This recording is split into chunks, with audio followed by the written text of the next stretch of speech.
I am wearing the very Red Cross button that belonged to my mom, and she was a lifelong, as long as I could remember, Red Cross enthusiast and member. We lived outside of New York City during the Second World War, and my dad's family was all in Scotland and England. She would be sitting knitting a khaki hood and shoulder outfit to send to the troops overseas.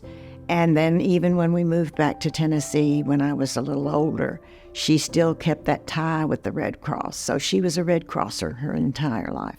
Ben and I met at the University of Tennessee. I met Ben the first morning over donuts and coffee. We dated, and we decided to elope, and we went to Asheville and got married at a Baptist minister's home, crediting my parents with the fact that they did not say, well, okay, we're going to help you out. They didn't.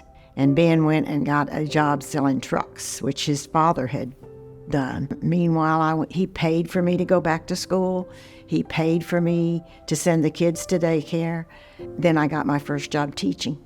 And that was the best gift my parents could possibly have given it to me, because they could have supported us. But I think they said, well, okay, you think you're old enough to be married, you're married. Now make your own way. Going even further back, my dad's dad sold International Harvester trucks in East Tennessee back in the 30s and 40s. So my dad really was second generation in the industry. And then I remember my dad in Knoxville when he was working there, and of course we were a child. This was back when they used to have new car show day, which of course is long gone, but some folks may remember that. And all the new cars got rolled out on one day. The dealer in Knoxville bought the dealership in Hickory, and we moved to Hickory, North Carolina.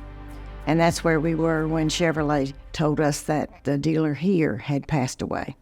And we came to look at this dealership. It was very small at that time, unbelievably different from today.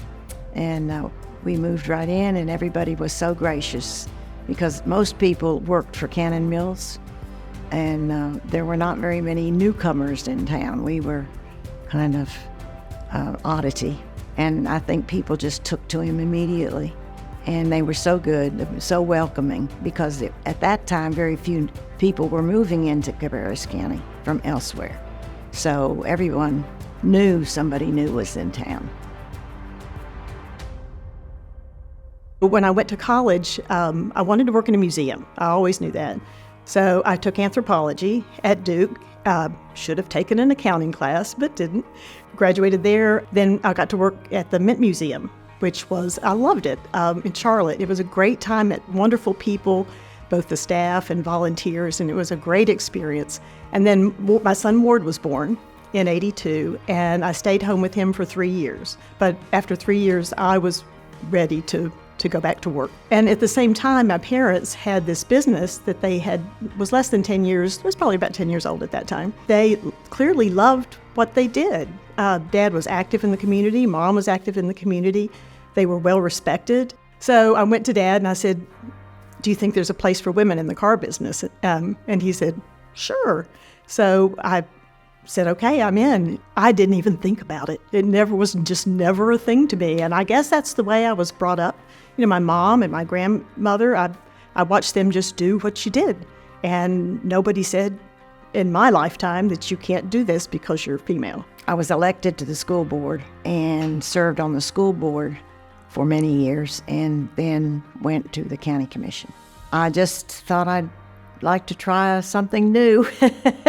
And I remember that first campaign was a kind of a hard campaign, because there were a lot of people who had different ideas about the direction of the county. They didn't see the growth as inevitable, which I did and a lot of people did.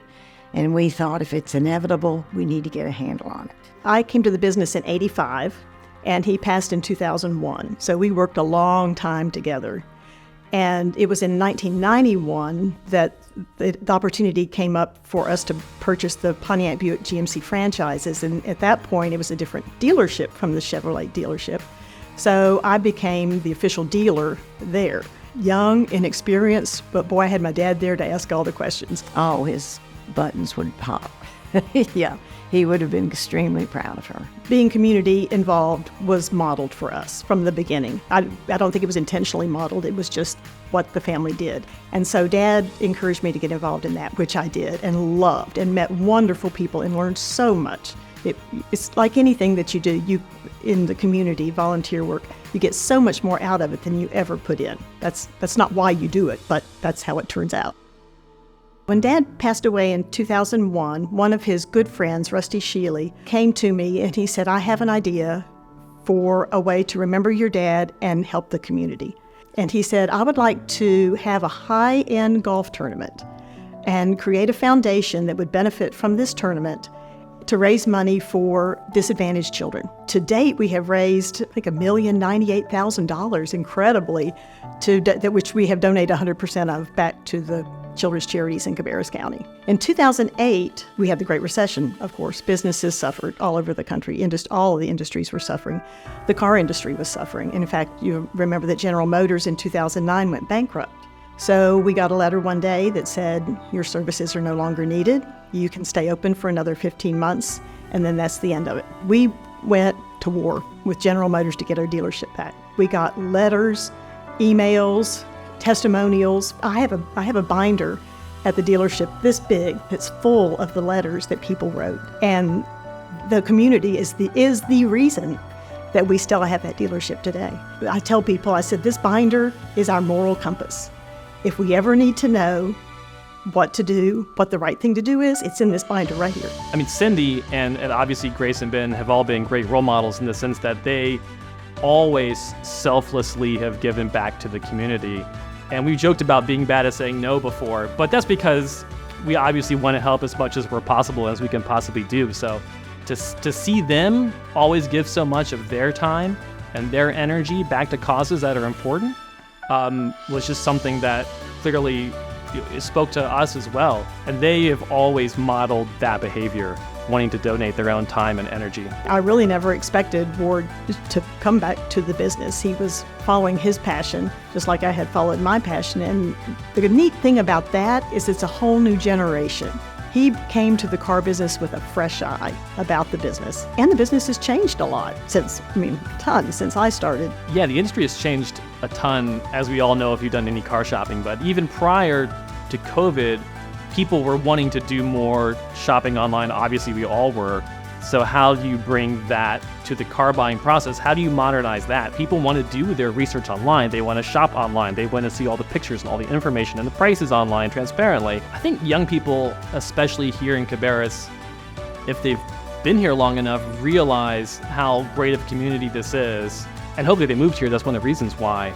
And so it's really on us to get involved. And as we get older and work and have businesses and have families, you want to give back because you want to see Cabarrus continue to be this amazing place to live.